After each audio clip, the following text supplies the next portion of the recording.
Voices amongst the static. A glitch in the simulation. A broadcast with no origin. You have found the Phenomenauts podcast.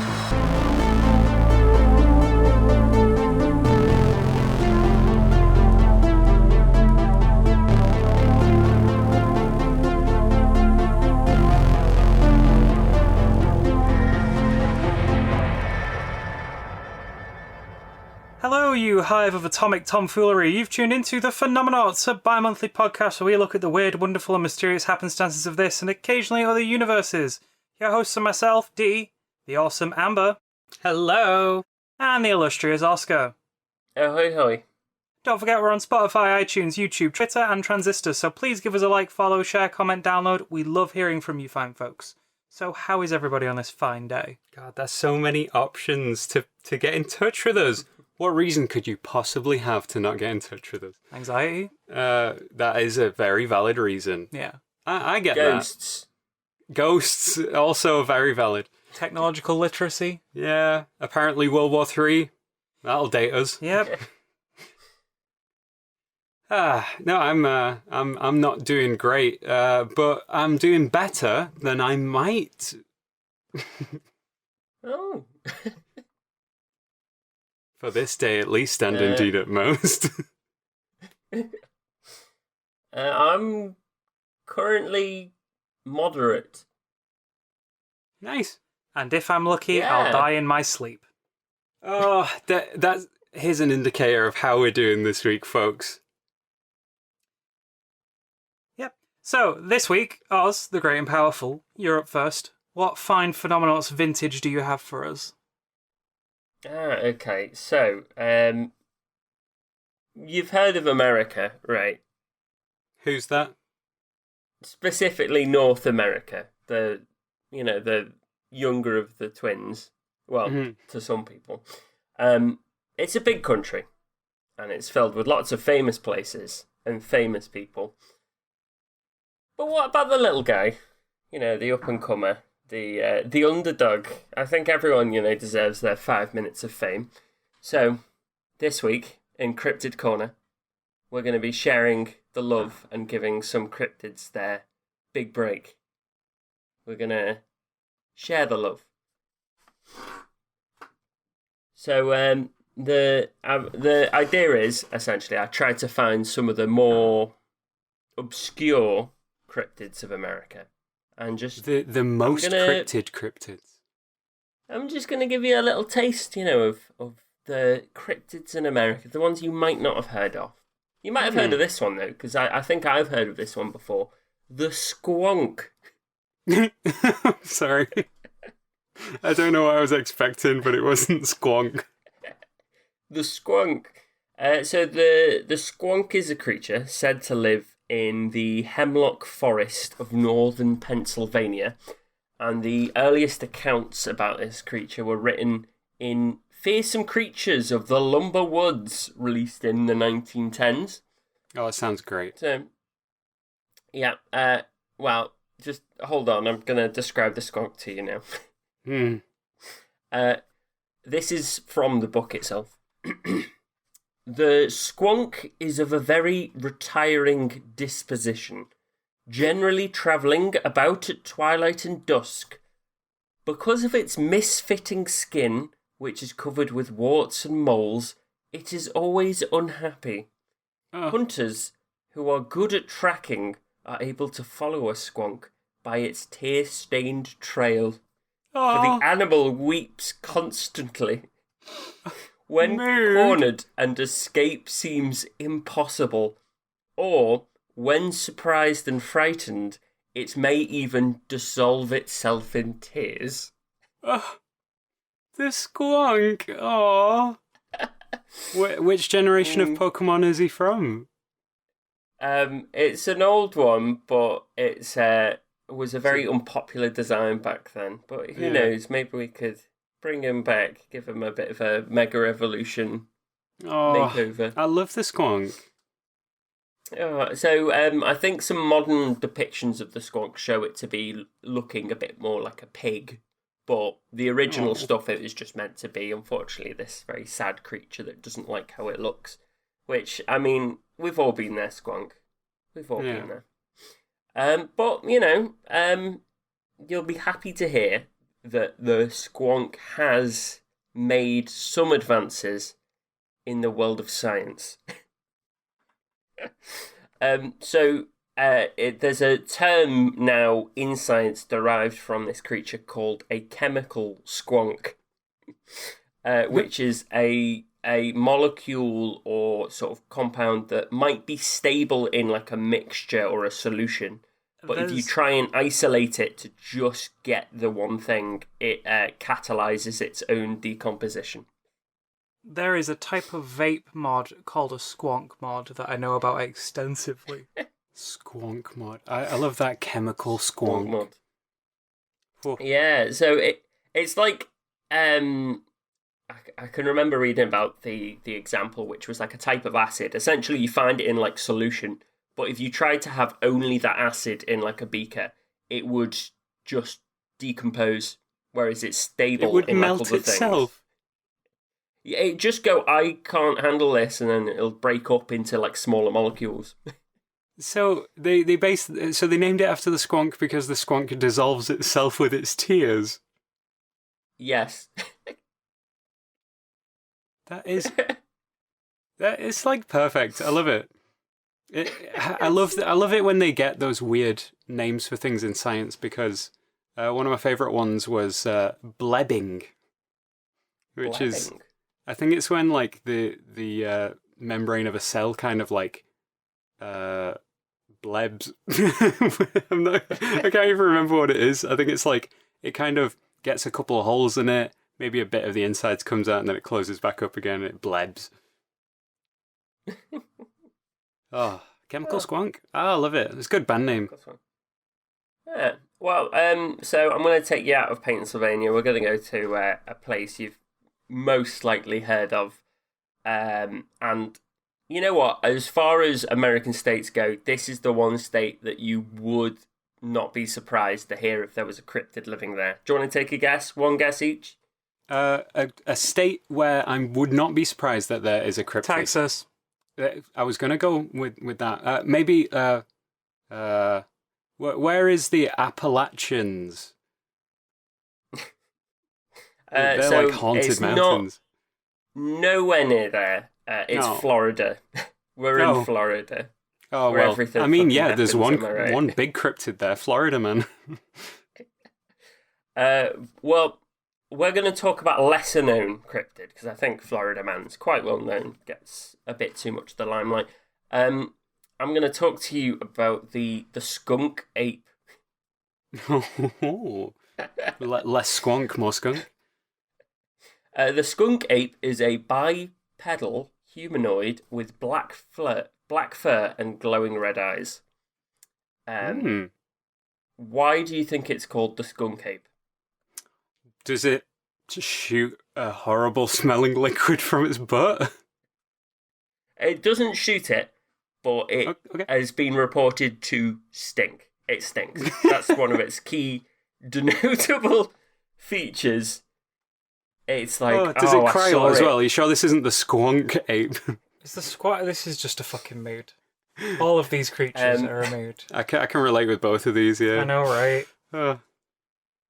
It's the skunk ape is just, it sort of looks like a Bigfoot, which leads some people, I'm not going to say experts, some people to believe that it is just a Bigfoot in Florida, because there are essentially a majority, like a large cluster of cryptids that have been seen are just ape-like humanoid figures, which could either be actual apes or people, or, I don't know, anything. I just love that, like, experts have said, well, don't be ridiculous, it's not a skunk ape.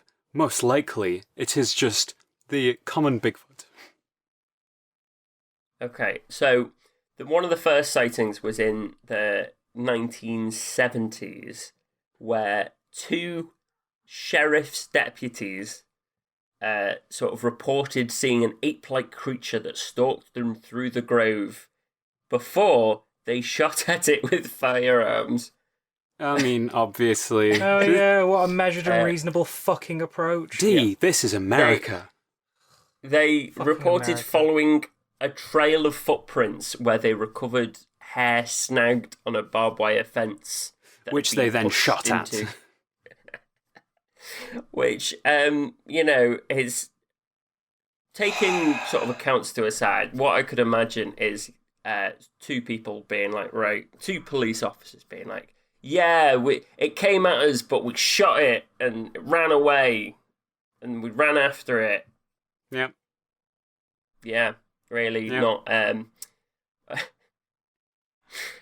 So it had like a weird sort of comeuppance in like 2000 though. This creature. So let's see. The county sheriff's office received 2 anonymous photos depicting a large, hairy ape-like creature. And the author of the letter, who, again, sort of did not give their name, claimed to be an elderly woman who had seen the creature stealing fruit from the trees in the backyard bordering her sort of house. And upon surprising it with a camera, it ran away. Okay. So that's something, again, like, the evidence is quite not... it's very scarce. It's like photos that were mysteriously delivered, so it's quite hard to follow up on that and see if it's real. Okay. This could just be Florida man, going about his business. So right, she surprised it with a camera. yeah, I'm like, if you were like, what the hell's going on in my back garden? And then you just see a giant skunk ape climbing a tree and eating some fruit. I kind of sneakily take a video through the window. I wouldn't like walk out and go, can I take your picture?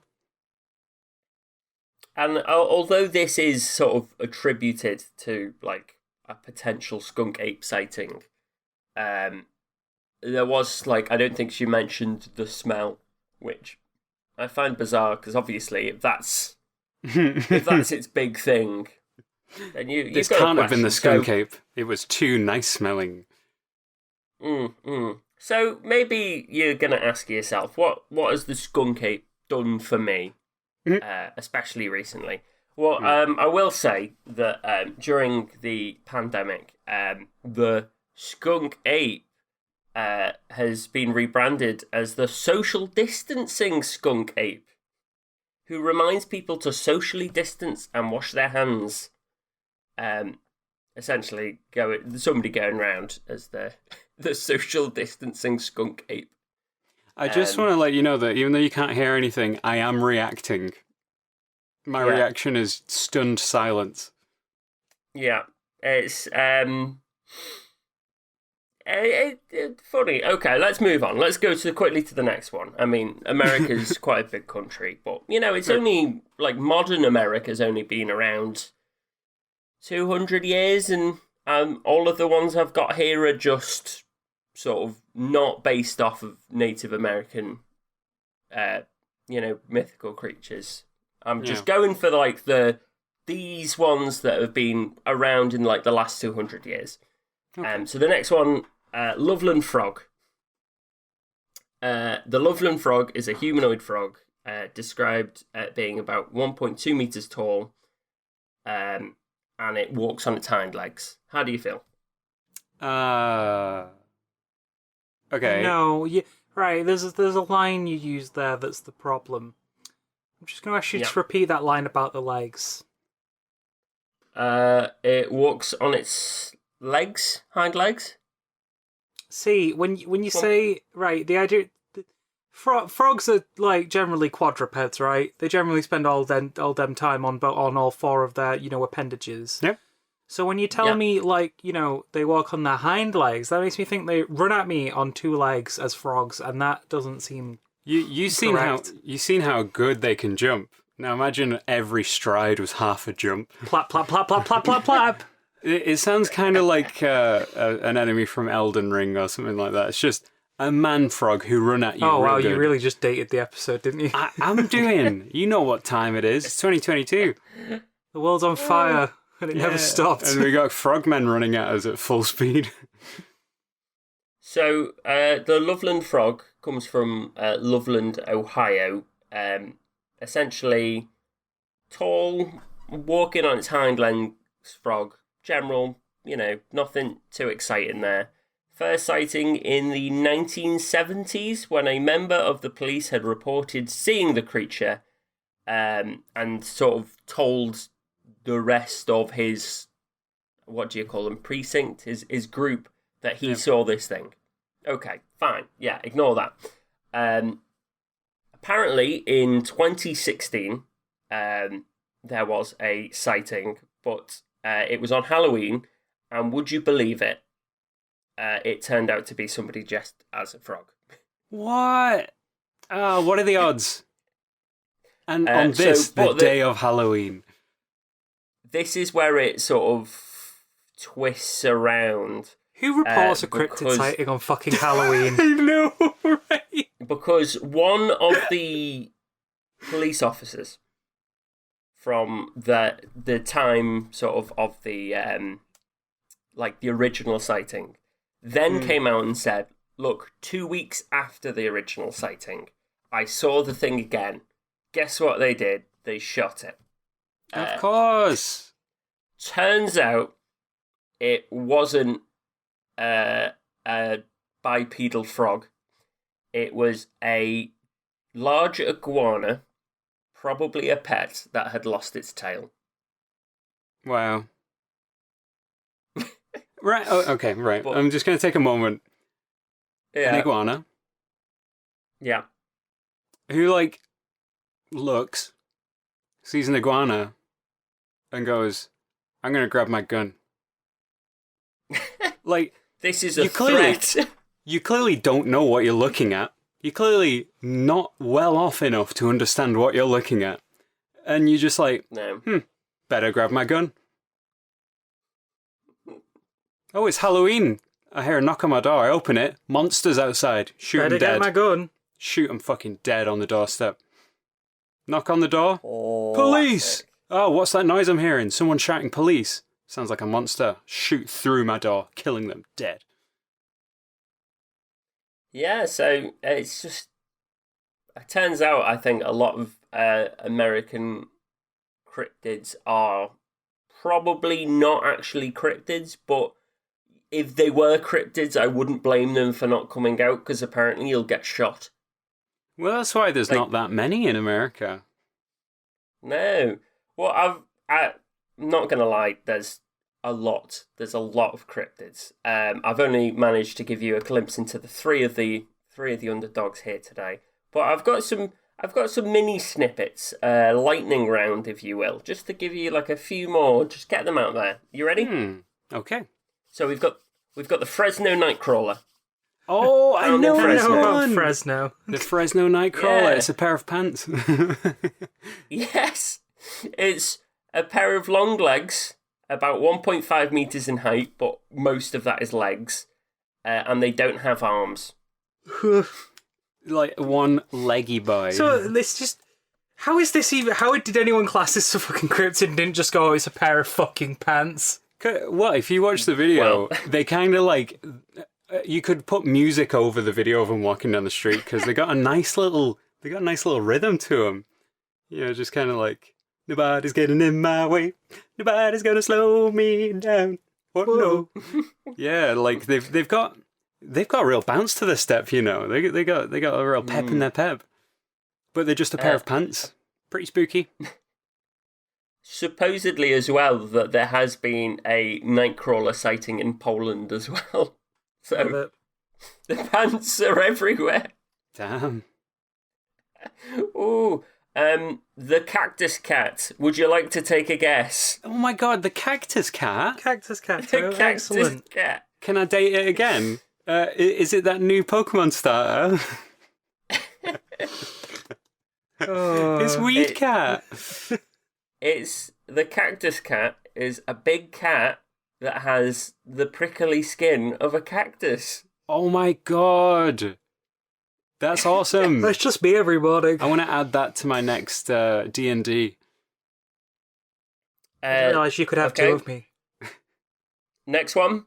Are you ready? Yep. The Grunge Road Monster. Grunge. Allegedly. I don't know what this is, but I think I might be one. I'm just like, grunge is such a good word. This one led me down a little bit of a rabbit hole, because apparently the Grunge Road Monster is a type of chupacabra. Okay, but, that makes sense. But it's a reptile chupacabra as opposed to the canine chupacabras. Now, this is where I went into the rabbit hole of there are two kind. How can the reptile? Yeah. Canine, oh well, it's a chupacabra. Well, it's the reptile kind. I'm like, then it's a different thing. it can't. Like, that's a different species. Oh my god. It's Okay. Let's keep going. Let's keep going. An old classic. You'll love this one. Old spider legs. Oh, that's excellent. That's classic. Old spider legs. Old spider legs is a horse with 8 legs. Hans. Now it was like seen, I believe, in the 1970s, but like old spider legs, the horse. It was two horses, right? One behind the other. So I believe one of the best explanations I'd seen was it's going to be a chimeric twin, isn't it? Oh, conjoined horses, but one of them died. You know, absorbed in the womb. Yeah, probably birth. No, yeah. like oh god, it's just got a dead horse hanging off the side of the other horse. I know. Well, it's nicer to think of the 8-legged. Like, how would an 8-legged horse work? Just think how fast it could gallop. It'd just go at light speed. Yeah, that way it can get the fuck out of here even faster. Okay. Take your 8 fucking legs and horse it. Take your 8 cursed cloven fucking hooves and get out of my fucking sight. Next, we've got Bessie. Is that it? It's like Nessie, but it's in America. It's Bessie. Is it a cow? Cows are called Bessie. It's literally a knockoff Nessie. That's it. Lame. There are a lot of sea or lake monsters in America, but I think a lot of them have been sort of not disproven, but unlikely. No. Just because it'll be a small lake with no connections anywhere. There's a Dessie in this pool in my back garden. Well, you won't be able to guess what's going on in my bathroom. A big messy. And then what's in your pants, guessy bitch? I've got one more. The Beast of Beaver Run. Oh, I'm expecting a huge beaver. Well, you'd be wrong. It's an alligator. It's literally an alligator. Oh, it is an alligator. Oh, it was an alligator in a very snowy part of America, and they were like, surely it couldn't survive the winter, and yet it did. Wow. How does that make something a cryptid? Get fucked. This is the lowest standard of cryptid it's like I could possibly imagine. It somehow survived the winter. Must be a monster. No, it's just random fucking chance. It just happened to do better that year. No, unexplainable. Must be a monster. Well, we're all stood by the riverbank pointing at it going, yeah, it's clearly an alligator. But I wouldn't have expected there to be an alligator. Therefore, it cannot be an alligator. Well, if you think about the American history as the country it is currently, 200 years. That's not long if you look at the history of every other country. The problem is those 200 years were the most sort of communicative, like advancing years we had. So everyone's talking to everyone. You got to consider the differences in culture of all the people who are coming into America, and then they're all spreading out and going off into the frontier with like literally animals no one had ever seen before from Europe and shit like that. I can imagine that that's how, that's kind of how the folklore is created. But come on, an alligator. Yeah, It just survived a winter. Well, I guarantee you that's probably not even that uncommon. Yeah. I saw a dog. I'll Cryptid. Must be cryptid, not someone since. and just to finish you off, the mint, the after dinner mint, I've got some names here. I didn't go into them too much. I just checked if they were in America. Here are the names of some cryptids that did not get the limelight today. Crocodingo, Glowacus, Wow. the Sheep Squatch. Oh my god. I'm kind of interested about sheep squatch, I'm not going to lie. It is not related to the Bat Squatch, which is a separate thing. Oh, you know what I'd love to see? Mm. Sheep squatch versus bat squatch. That's the next movie. That'd be a good movie. Yeah. I mean, I think it'd probably be better than the Squonk versus Loveland Frog. But yeah, thank you for coming to Cryptid Corner. I hope you've enjoyed our trip over the water to America. That was a nice little Yeah. social in Cryptid Corner. That was very laid back, chill. I feel like I've made some friends. The Squonk, Yeah. particularly.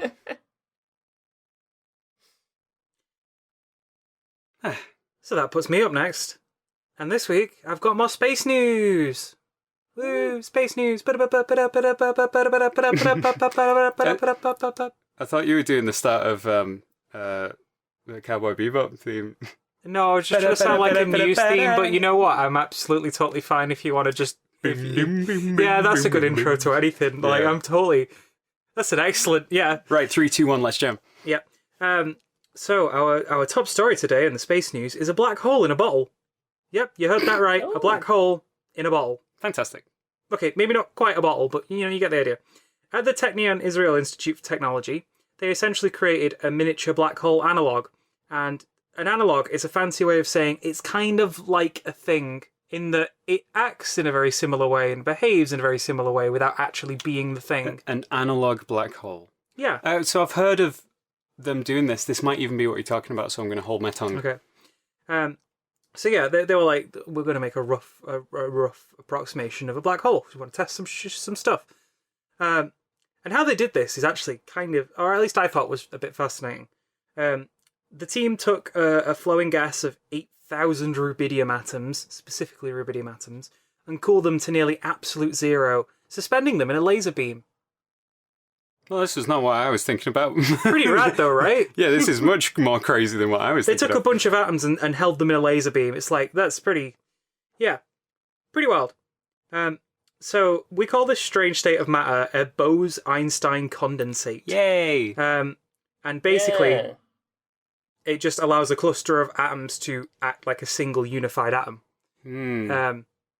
which I thought was pretty interesting. Yeah, they got crazy properties like super fluidity and stuff. Yeah, it's like you've got 8,000 of these atoms, but right now they're behaving as if they're just one big atom. You can do all kinds of quantum nonsense with them because it's kind of like the individuality of the atoms kind of breaks down and it becomes one continuous thing. And it'd be really hard to go into details that aren't confusing, but they have crazy properties. Bose-Einstein condensate, craziness. So yeah, then they grabbed another laser and basically made a cliff of potential energy, which worked as basically the approximation of an event horizon. Now, for those who don't know, an event horizon's kind of like the point of no return when you look at a black hole. It's where you can't get back out if you get in. I mean, it's in the name, like event horizon. Like beyond that, no information about events can return. Yep. It's like once you go over, it's like it's a steep cliff. There is no return. So if we look at the analog's event horizon, one half of the gas is moving faster than the speed of sound, and the other half is moving comparatively, well, quite slowly.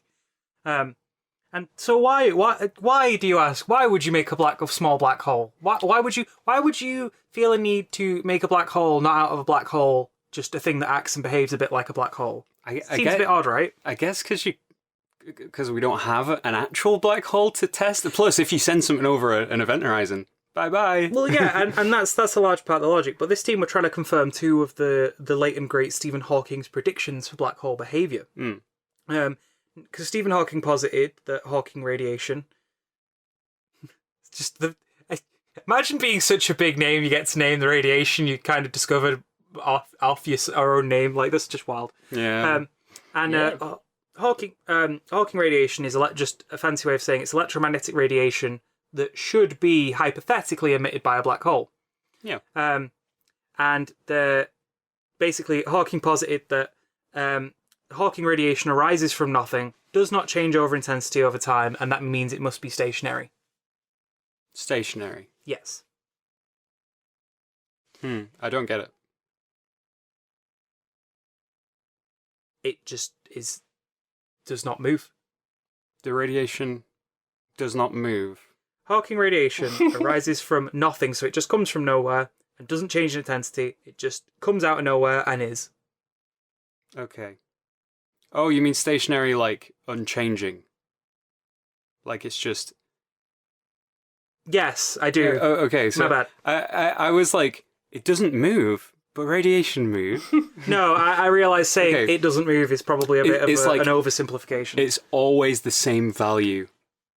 It's never emitted harder or faster or hotter or anything, or at different frequency. It's just a consistent glow of a thing. Okay. So, in this instance, the team were looking for pairs of phonons, which are quantum sound waves that would form within the gas. That's pretty cool. And this in itself is another analogue, because in a black hole this would be photons. Yeah. Which would, in this approximation would kind of behave the same way in theory. Right. But this is the whole point. They're trying to test the theory. An analogous thing, yeah. So let's go back to our event horizon. A phenon in the slow zone, as I'm calling it, could travel against the flow of gas, away from the potential energy cliff, which we mentioned earlier. Which the matching phenon on the faster side was trapped by the speed of the gas. Okay. And this basically means, to put it really simply, well, in fact, I'm just going to let the member of the team say it because they put it way better than I could. It's like trying to swim against a current that's faster than you can swim. Right. That's like being in a black hole. Once you're inside, it's impossible to reach the event horizon. Right, yeah, like if you were going down a waterfall and you're like, I'll swim up the waterfall to get back to safety, it's like, nope, you're going down faster than you can swim up. Yeah. Therefore, even if you swim up, you go down. Yeah, so did they find what they were after? Well, it was tricky because whenever they took a picture, the heat of taking a picture destroyed our little black hole in the bottle. No way! Yeah, which meant they had to repeat the test a painstaking 97,000 times. Wow. Which took more than 124 days of continuous measurement. Wow. That's crazy. But it paid off, because, and I'll let Steinhauer tell it again, we showed that Hawking radiation was stationary, meaning it didn't change with time, which is exactly what Hawking predicted. Hell yeah. So it's further, potential verification for Hawking radiation and how it behaves. Obviously, it's not tested in a real black hole, but this is why we make analogues, because we can't just make a black hole. Yeah. Little bit impossible, that one. Just a little. Although, perhaps the Large Hadron Collider will pull through eventually. Yeah, so past our breaking news, now on to a little traffic update. Do keep an eye out for Spiral Galaxy NGC 4217, whose magnetic field stretches a whopping 2,500 light-years from the galactic plane. Our cosmic meteorologists, also known as astronomers, have witnessed a bunch of funky shapes, including an X-shape, a helial structure, super bubbles, shells, and just some massive loops. This thing's throwing shapes all over the place, really. Mm-hmm. It's like me on the dance floor. Yeah, the loop structure's being really apparently out there. It's suspected that they're caused by star formations, because the points of matter are ejected outwards. The super bubbles are believed to have been caused by previously exploded supernovae, which I thought was pretty interesting. And research also suggests that the motion of plasma within the galactic disk could actually be acting as a sort of dynamo to this massive field, almost making it bigger and happening more. That's cool. Which is going to keep traffic backed up quite a while in that sector. So, maybe avoid it if you're in a rush. It might interfere with your Wi-Fi, with your mobile data. So and keep that in mind. Now, for a quick word from our sponsors. Initializing universal simulation. You have unsaved sessions. What would you do in the event of a zombie apocalypse? What if vampires lived among us? Can society survive without electricity? Would you like to start a new session? Yes, please. Rendering complete. Do you enjoy exploring hypothetical, world-changing scenarios with some added humor from three nerds? Utilizing the most advanced supercomputer in the universe, the human brain. Then join us on the Trialogue, where we run the simulations, so you don't have to. You can find us on Spotify, iTunes, and Transistor, and on Twitter at @the_Trialogue. Wasn't that lovely? So Amber, you're up to the chopping block. Oh my goodness! You're in the butcher's window. Oh, I was expecting more space news. I was enjoying those galactic shapes. You know, I'm just thinking as well. One day we may find, because the universe is infinite, right? You're like, there's an X, there's like a curve, there's this, there's that. I'm like, there's probably a smiley face out there somewhere. Even if just a perspective trick from the point of view of the Earth. One day there's going to be a headline where it goes, "Look at this galaxy, it's a smiley face." I look forward to it. So I know we've talked about some crazy things over the years: aliens, ghosts, Indonesian screamer bees. Oh God, I forgot about the Indonesian screamers. Okay, that last one wasn't real, but you get where I'm coming from. The monsters that exist, like within the collective consciousness. The classics like vampires, mummies, and zombies. But of course vampires don't exist, and of course mummies don't exist. Of course zombies don't exist, right? Let me pop on my Morpheus glasses for a second, because what if I told you that zombies do in fact exist? You might be picturing the dead rising up out of their graves, the shambling hordes moving slowly but inevitably closer, just a scratch or a bite away from making you one of them. Well, in real life it's not quite like the movies, but allow me to explain the zombification process as it would appear, because I guarantee you it is much more horrifying. Let's imagine you as the poor unwitting victim, patient zero. You're going about your day as usual. Nothing seems to be amiss. In fact, you're completely oblivious to the fact that you have already been infected. That trek through the woods you enjoyed the other day, far away from the safety of your home and established civilization, was a real nice getaway, but heading out into the sticks like that always carries its risks, and this time venturing off the beaten track is going to cost you your life, but not before it costs you your freedom. Over the course of a week, you continue to go about your daily business, while silently the infection takes hold. Eventually the infection progresses far enough that you are compelled to leave your home, your town or city, and head back to the forest. All the time, you are awake and aware, but unable to control yourself, relegated to watch from behind your eyes, a prisoner in your own body, a body that now belongs to the infection. Isn't this just working full time? Oh, it's a different kind of zombie. You arrive back in the forest and head to a specific location. A tree. Just one of the trees, seemingly at random, but of course, it has been chosen carefully by the thing festering inside you. You're left to wonder, why here of all places? But in horror, you realise that your question will never be answered, as you wrap your arms around the trunk and bite into the bark as hard as you can. The infection progresses even further at this point, as it completely overtakes you, and your final moments are spent in sheer terror, confusion and isolation, as you feel the infection filling your entire body until you're sure you will burst open, and there, alone in the forest, gripping to a tree, teeth sunk in so hard they might splinter, your life is extinguished. Now it's time for the zombie to show its face.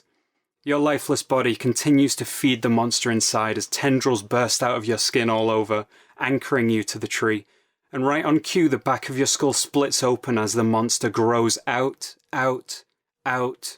until a great organic spire the length of your body stands over you. From this spire fall the seeds of new zombies carried on the wind to infect other unwitting victims who should merely touch one of these seeds. Now, this might sound like horror fiction, but it's a real threat to ant colonies all over the world. I'd just like to mention I took some creative liberties making the story human-centric, and will now proceed to detail the hard facts as they are. You may have guessed already, possibly, that story was a rough approximation of the life cycle of the fungus Cordyceps unilateralis, which you may know simply as Cordyceps. Cordyceps has enjoyed some media spotlight sort of recently due to the video game series The Last of Us, where the zombie infection was caused by a mutated Cordyceps species. Cordyceps has also been featured on a number of nature documentaries too, which is where I first saw the horror for myself. The image of a fungal stalk sprouting from the back of an ant's head is seared into my brain so deeply I might just turn into a zombie myself. Anyway, just to reiterate, that sort of narrative intro was more for entertainment than education, and by that I mean that Cordyceps does not infect humans, so you can breathe a spore-free sigh of relief. It was accurate, though, in terms of the stages of infection and the changes in behaviour, so on that note, let me give you the real facts. Parasites need a host to survive. That's their game. E.O. Wilson beautifully describes parasites as, quote, predators that eat prey in units of less than one. End quote. And I absolutely adore that. There are actually a lot of examples of parasites that control their victims as a sort of zombie host.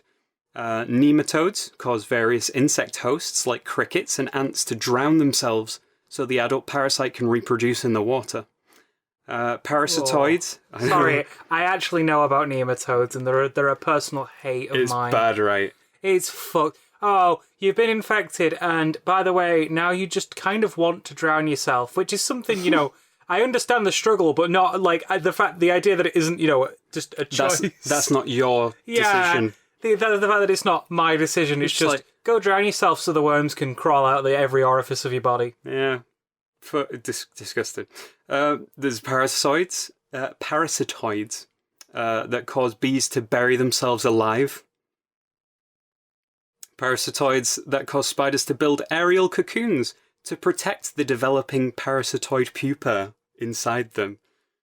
And even parasites in mammals that can result in altered behaviour that makes it much easier for predators to catch them, enabling the parasite to be passed on to the predator where it can grow inside them.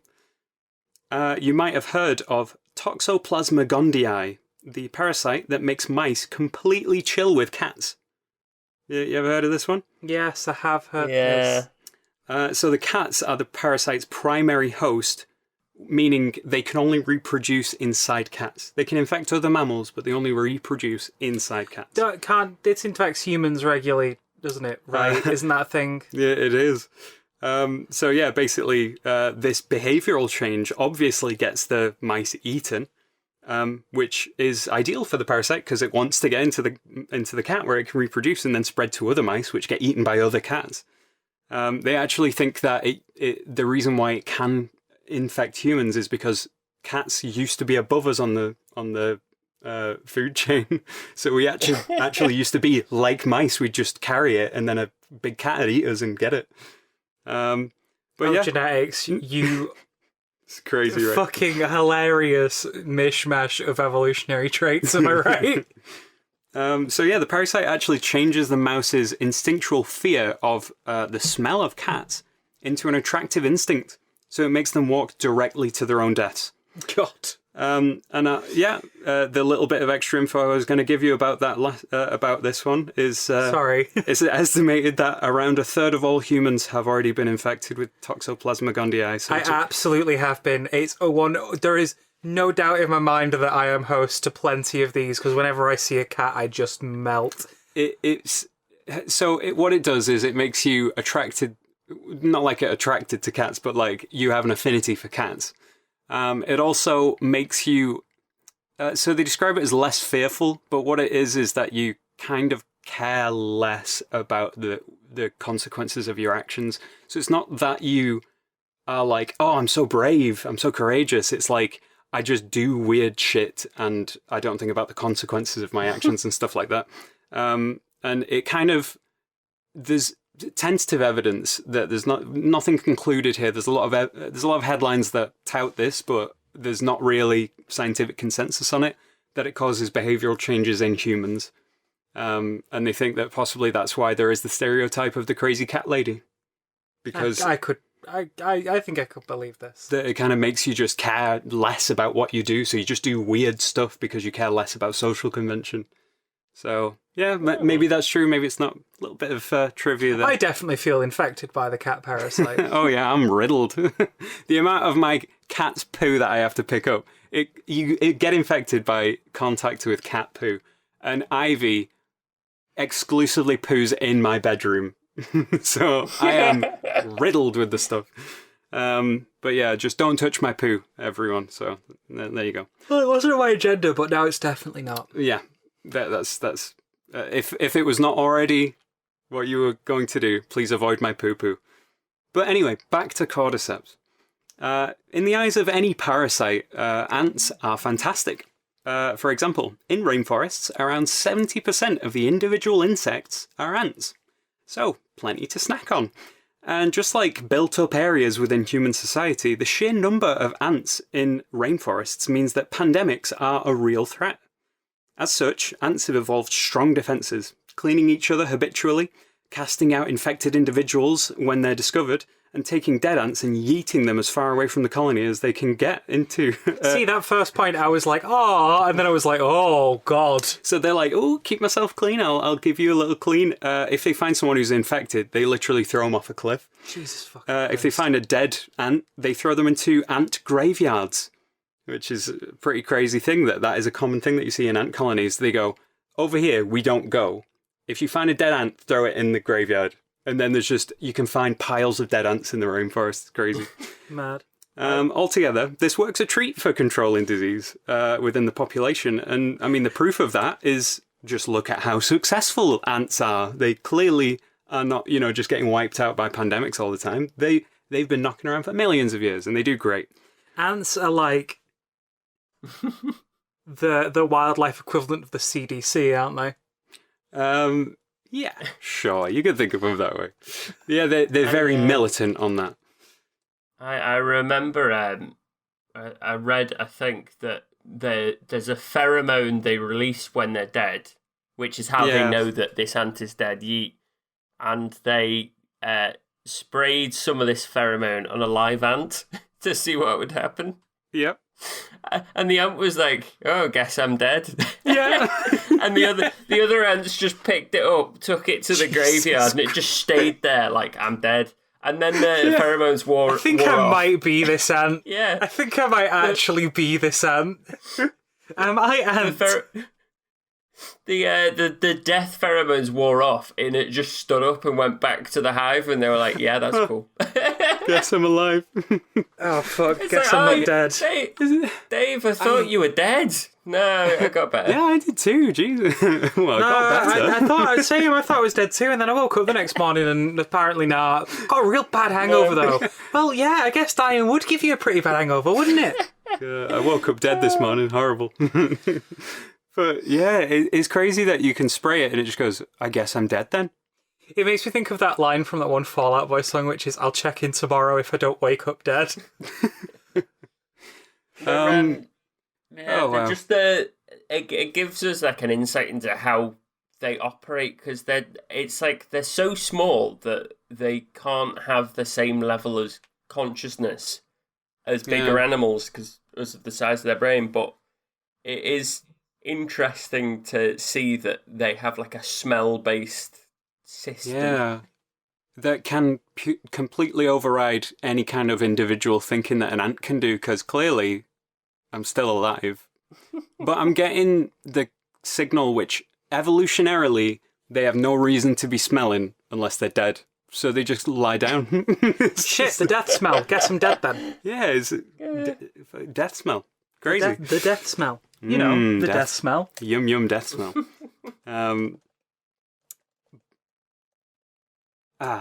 So yeah, ants. Very successful. Ants, am I right? Apart from the whole, if you spray them with the death smell, they just fall over. They're very successful. Just making a note of this for when we eventually have to deal with the giant, ant uprising. Yeah. I mean, they never thought about that in Fallout. Just get a little spray bottle with the... Although, in saying that, if there's an ant uprising at that point, is that not just me advocating chemical warfare? And I don't think I'm good with that. I mean, we already do that to ants, so... Yeah, but I don't do that to ants. Well, I have, unfortunately. We had some bad ants in my parents' house. I could tell you some horror stories, but we'll save that for Phenomenauts After Dark. You mentioned Phenomenauts After Dark a few times now, and I worry that listeners are going to think it's a real show. Comment in the section below. You can only listen to it on the dark web, that's why. It has to I be don't the even 13th. listen to it. It has to be the 25th hour of the day, got it. Yeah, that's it, the midnight hour. Yeah. But yeah, if you want to hear After Dark Phenomenauts, give us a little like and a subscribe. Really helps us out. Anyway, back on topic. Ants, apart from all these things we've just spoken about, are very successful. But the arms race between predator and prey is eternal, and any defense can be out-evolved. In the rainforests of Thailand, Ophiocordyceps unilateralis has managed to outplay carpenter ants in the game of life. And if you were to look under a leaf near the forest floor, you might find a real-life zombie. An ant robbed of its own life, serving as a vessel for the parasitic fungus within, after days or weeks of being puppeted by the fungus. But how does the Cordyceps do it? How does it manage to take control of the ant? Well, the species of carpenter ant, Camponotus leonardi, usually nest high in the canopy of rainforests in Thailand, but occasionally they're forced to traverse the forest floor if no direct path is available through the treetops. It's down here on the forest floor that initial infection occurs. When the ant comes into contact with a Cordyceps spore, the spore adheres to the ant's exoskeleton. At this point, the spore activates and penetrates the exoskeleton, entering the ant's body. For a number of days, the ant continues on as normal, with the infection being undetectable by the colony, while inside its body, the fungus proliferates. What? After 6... I love that you know full well I really have a phobia of fungus, and you're like, let's talk about Cordyceps. Oh, Dee, you're gonna hate me by the end of this, I promise. I already do. After 16 to 25 days, the fungal cells have filled the ant's body, penetrating muscle tissue and joining together to form networks that encircle the muscles. Maybe this is why I have a fear of fungi. Maybe it's because, when I was a mouse a fucking quintillion years ago, I may have been able to have progeny, but I also fucking died to Cordyceps. Yeah, in a previous life, I was an ant that got riddled with fungus. Oh, no. So yeah, the fungus grows inside, penetrates the muscles, joins together and forms a network that encircles the muscles. At this stage, the fungus has full control of the ant. Now riddled with the parasite, the zombie ant is compelled to leave the colony and its rainforest canopy home to descend back down to the forest floor.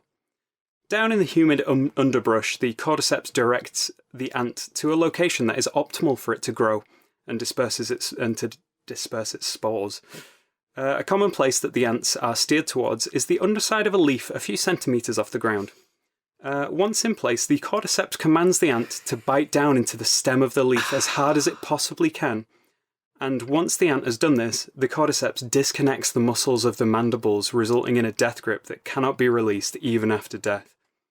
It's here that the Cordyceps overwhelms the ant and infests it entirely, killing the ant and beginning the reproductive phase of the fungus. Once the ant's insides are consumed, Cordyceps filaments burst out of its joints and orifices and grow down into the leaf, binding the ant to its death site even more firmly, and covering it in an intricate net of fungal threads. Fairly often at this stage, even if a predator comes along to scavenge the dead ant's body, the head will remain lockjawed and perforated with filaments, too well attached to remove. Either way, this stage is followed by what I will dub the Fungal Bloom.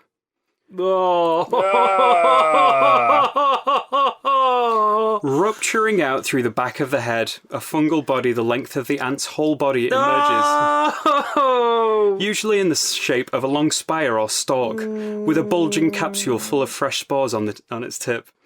These spores then sprinkle down onto any unsuspecting ants below, and the gruesome cycle of the Cordyceps fungus is complete. Now, as unbelievable as the opening tale was, you can now see how it pretty much sums up the reality of many ants across the world. What unsettles me is that if the dead ant is moved higher than the chosen location, the Cordyceps grows slower and its overall fitness is reduced. Similarly, if the ant is moved lower than its optimal condition, it's more often scavenged by other organisms or washed away by rainfall.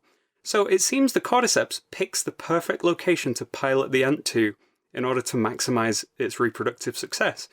How? Yeah, like this has been my question. I was like, I've been waiting because like I'm really with Oscar. How the fuck is this organism so brainy when it doesn't even have a fucking body? This is an example of how evolution works. I suppose so, yeah. And how it seems to have a preferred direction. Right. Does it just, because obviously I'm an idiot who's not the sciencey one in the trio and it really shows a lot of the time. Is it a bit like a grave mind from Halo? As in, the more of it there is, the more capable it is of like exerting control and things like that. No, but that is sort of what a slime mold is like. Yeah, okay. I knew that was something. I mean, fungus do the same thing where they have individual cells, but when they come together, they dissolve part of the boundary between them so that they can share information in between the cells. Right. So it's stuff like you can get like a fungus will grow a hyphae. It's fungus is definitely like a hive mind within itself, whereas a slime mold is a being of itself. Is a meta-organism. Yes. It's like many individuals together. Yeah, I get it. But yeah, I found out that fungus do this weird thing where if they're growing a hypha like through their environment and they hit something that they don't like or that's like, harming them, they'll go, damn, we need to break this down. I don't have any kind of genes to build something that breaks down this chemical.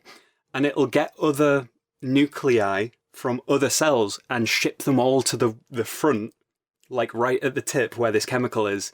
And it'll sort through all of the nuclei to see if it can find a gene that will break down what it's encountered.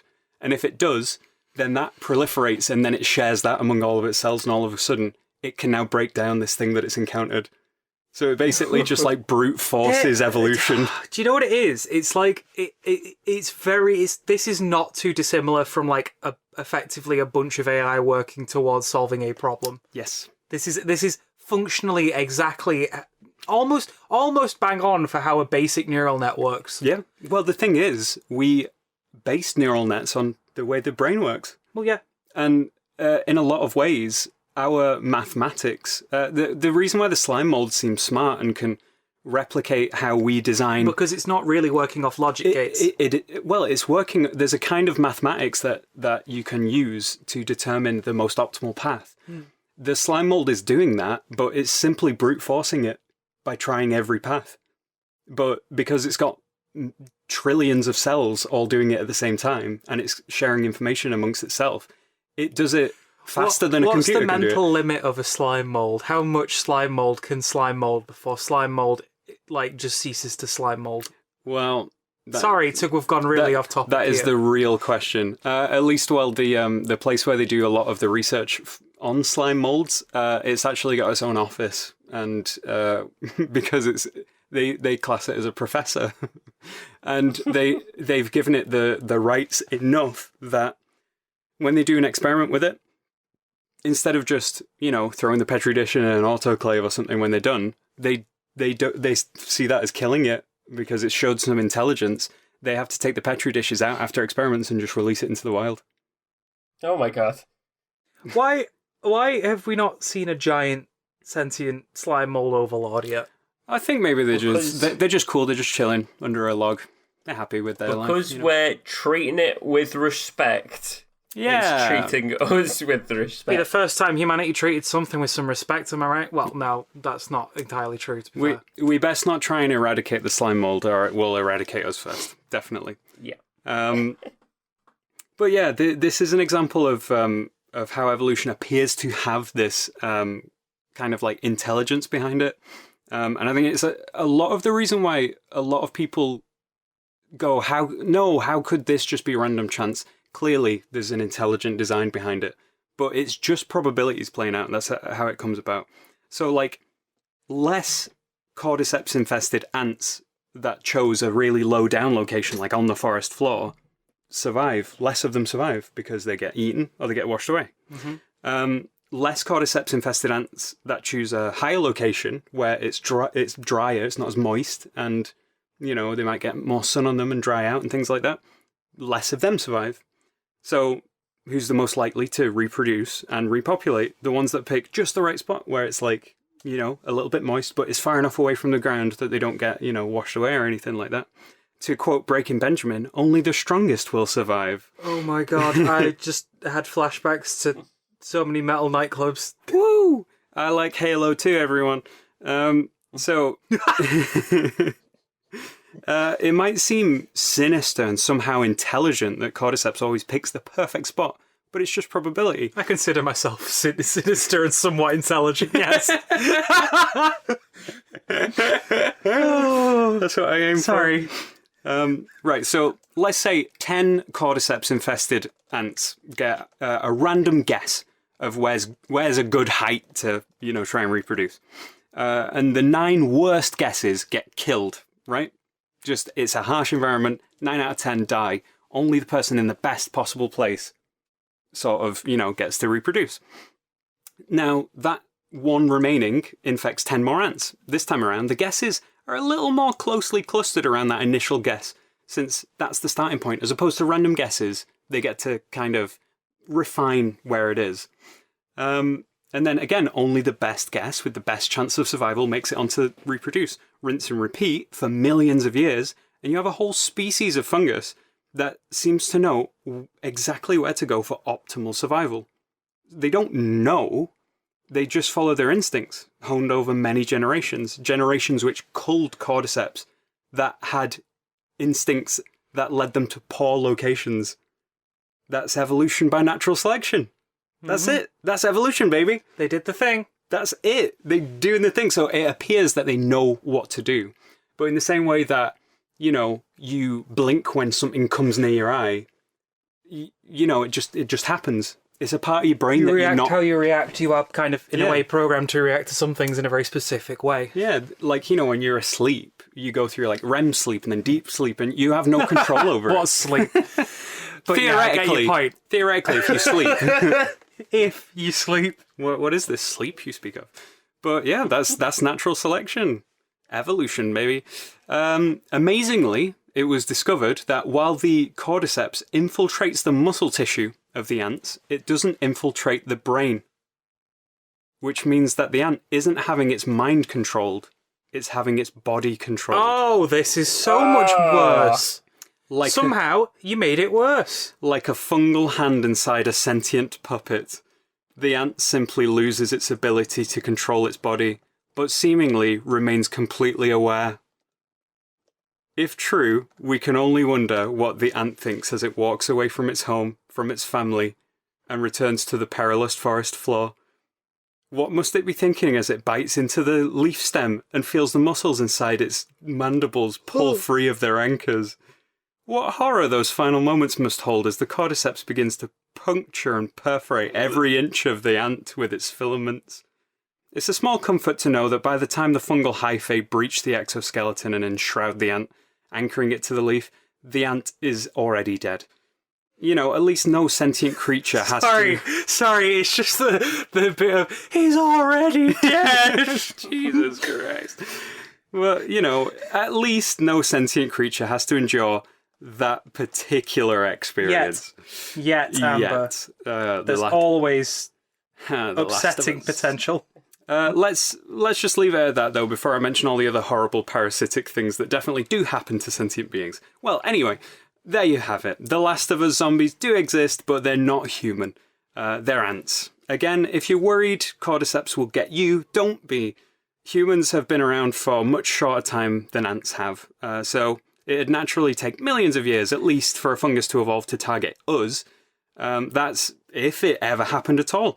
I mean, there's like so many different insects that don't have parasitic pal species, so I think we're going to be fine. Plus, we're much more complex than an insect is, So not only would Cordyceps have to change to target us, it would have to evolve new tools as well. So seriously, you can rest easy. Yes, rest easy, nice and easy, and cuddle up to that cute friendly cat that's not scary at all, and count your blessings that you're only infected with Toxoplasma and not Cordyceps, because being charmed by a cat's cute little face and quirky demeanour, all while being completely chill with them, is much better than having to experience the putrid terror of your head splitting open as a fungal body pushes up and out of the rancid honeycomb within. See, what's weird is you kind of said that like it isn't, but no, that absolutely is preferable in my mind. I'm totally good with a cat kind of co-opting part of my brain. Well, it's not the cat not even a co-opting cat, your but brain. you know. There's a parasite living in your brain. There's a bug in your brain that makes you insane. Yeah, it's called my mental health. But Instead of fucking shambles. Can you take it away? so the issue that kind of seemed like it possibly could be true, but again, scientific consensus not reached, is that not only does it, make you crazy cat lady, it literally will prompt, it will more likely cause you to develop things like schizophrenia. So it's like, oh, well, I suppose it's only the friendly cat parasite that makes you insane. I think I think the Squonk was right. The problem I've got is the next segment is stuff we like, but I'm going to be honest, to just dive right into that is going to give me the largest tonal whiplash I've ever had in my life. Okay, can we have some middling stuff? Just the generic, like, it's Monday. Yeah, it's Monday. Okay, now what have you liked this week, D? This week I'm going with Pokemon Legends Arceus. If you feel like it's not genuine, no, it actually it is. I just I have been enjoying this game. I'm incredibly depressed right now, so it comes across a certain way sometimes. I wanted to give you all a little spook. I'm sorry. You did that. You definitely did that. I'm sorry. So, Pokemon Legends Arceus is a fucking fantastic game, and you should all go and buy it, or acquire it by whatever means you are able. Whatever means necessary. Quite honestly, like, oh yeah. And if you're apprehensive about this game, go play it. Yeah. I played just a bit of it, maybe 2 or 3 hours. I will agree with Dee on this one. It's very fun. It's interesting. If you like Pokemon, it's a nice twist. Yeah, they've really shaken up the traditional Pokemon formula, and it's something that in my personal opinion, came across as very sort of true to what Pokemon is, but also adds a lot to it, creating a game that has a much more overall modern feel. Like my complaint about Pokemon over the last few years has been that nothing changes, and that's not exactly criticism if that's what you like. But for me, it's like I was seeing quality of life changes in other games that, in my mind, should have been in Pokemon. Yeah, it's kind of like it's got a broader appeal. If you have never played Pokemon, now's probably a pretty good time to jump in. It also has it's what I enjoy about it is it's very much play the way you want to play. Do you want to fill this big researchy Pokedex that has loads of stuff in it? Cool. Do you just want to play the story? Cool. Do you want to fight every monster you come across? Cool. Do you want to catch every monster you come across? Also cool. Yeah. How do you want to play this game? Here is the space, but here is also a bunch of main quests and side quests and lots of other bits to keep you going. Hell yeah. A lot of the mechanics are very similar to the Monster Hunter games, which I mentioned before on the podcast. I enjoy to some extent, and it's almost like they've taken all the things I actually enjoy the most about Monster Hunter and put them in Pokemon. So this is just... This is chef's kiss. Fantastic. I enjoy it a lot, and yeah, I definitely recommend it. What do you like? Well, I stumbled across a really great thing. In fact, if you wouldn't mind just indulging me for a second, I'm just going to read this out. So, the website which I want to recommend to everyone it's Butter and Brioche. Butter and Brioche. Like the sweet bread, yum. And they do recipes. So here we go. We've got the Fallen Bitter Chocolate Orange Cake. The long-drawn wavering howl has, for all its fearful resonance, some inherent sadness in it. as if the beasts would love to be less beastly, if only they knew how, and never cease to mourn their own condition. There is a vast melancholy in the canticles of the wolves, melancholy infinite as the forest, endless as these long nights of winter, and yet that ghastly sadness, that mourning for their own irremediable appetites can never move the heart, for not one phrase in it hints at the possibility of redemption. Grace could not come to the world from its own despair, only through some external mediator, so that sometimes the beast will look as if he half welcomes the knife that dispatches him. 170 grams dark chocolate, 145 grams unsalted butter. And I have no idea why this website exists. But so first off, I know that the joke is, I want a recipe. I'm currently reading this over Amber's shoulder because her phone is in front of me. So I want a recipe for spaghetti bolognese. I don't want to hear your life story. Just tell me the fucking, the recipe. See, this is like the inverse of that. This is like, let me give you a fucking epic while you bake. Literally, all of the recipes on this website start with some real heavy hitting poems. They really slap as well. And then they just kind of, again, tonal whiplash, just drop you right into 175 grams of dark chocolate. This is what we've just done. You're actively mirroring. You're actually talking about exactly what we just did. But they're absolutely fantastic, and they're actually recipes. So if you like cooking, go ahead, do that. But I love it because some of these, one of them I think was is love a salve? Or merely a deeper wound. And I was like, oh, the horror. But yeah, butterandbrioche.com. Go there if you like what I just sort of described to you. I've had a lot of fun with it. It's just kind of funny too every now and then. Just read one. Maybe read one in the morning. Yeah. Why not? Yeah, I'm totally stealing that. Fantastic. That's quite nice. Oscar, what have you liked? So I've been playing an old game, XCOM 2. Yes! Sorry. Let me context with Oscar watched me play a horrendous amount of this game in the pandemic. I've watched people play XCOM, but tell me, how is playing please XCOM? Do.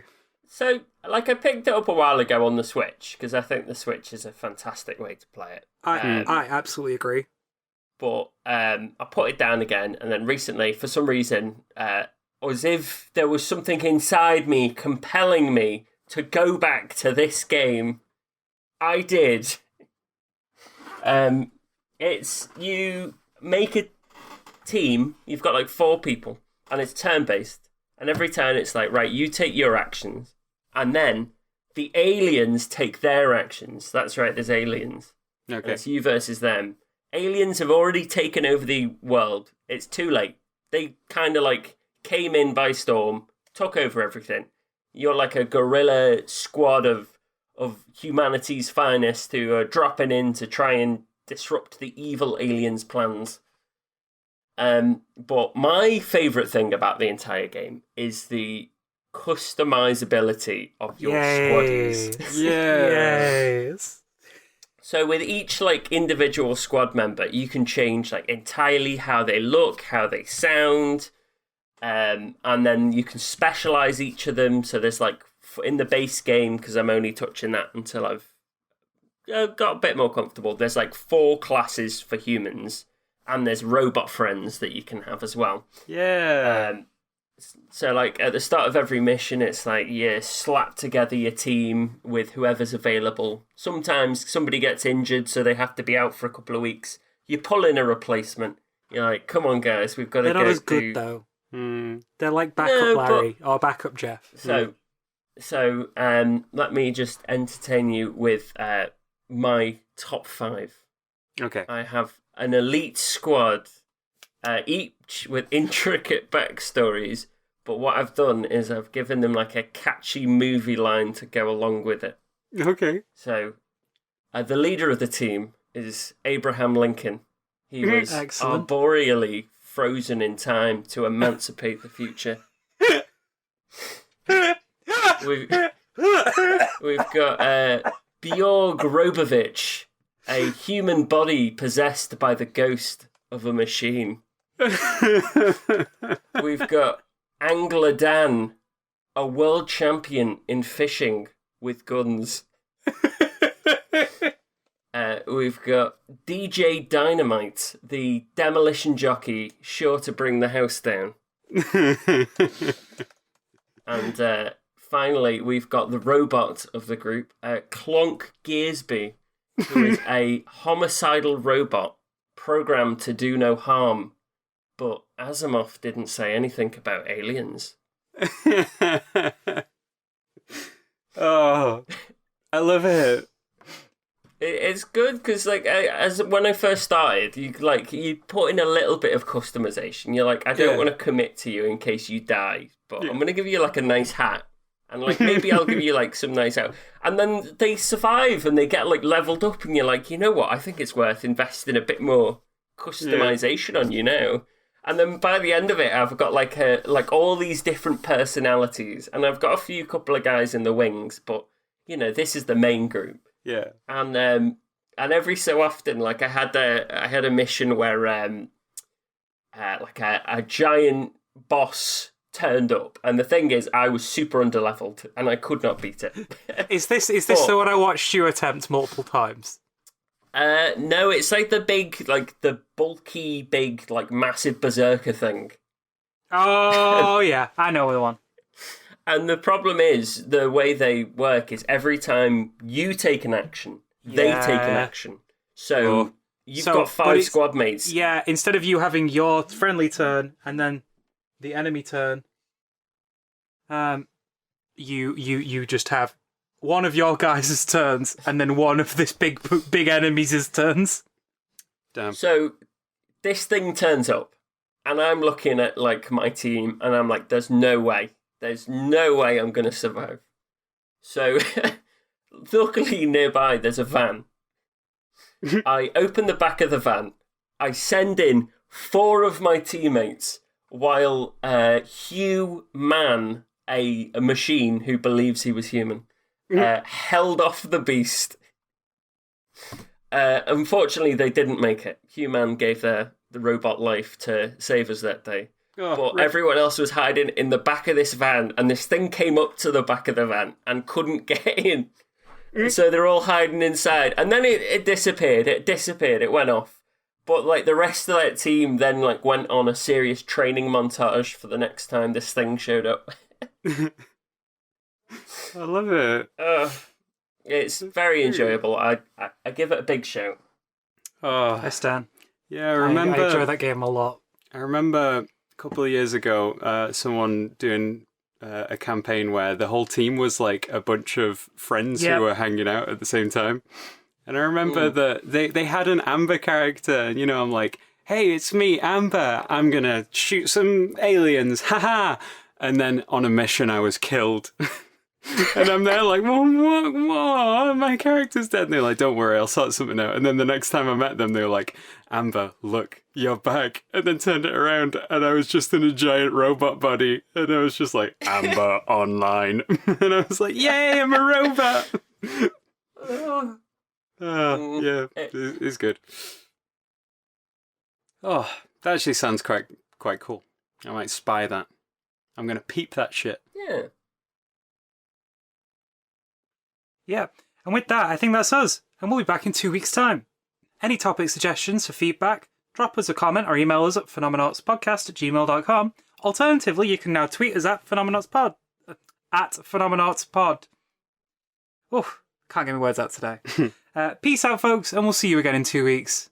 Bye. Bye. Bye.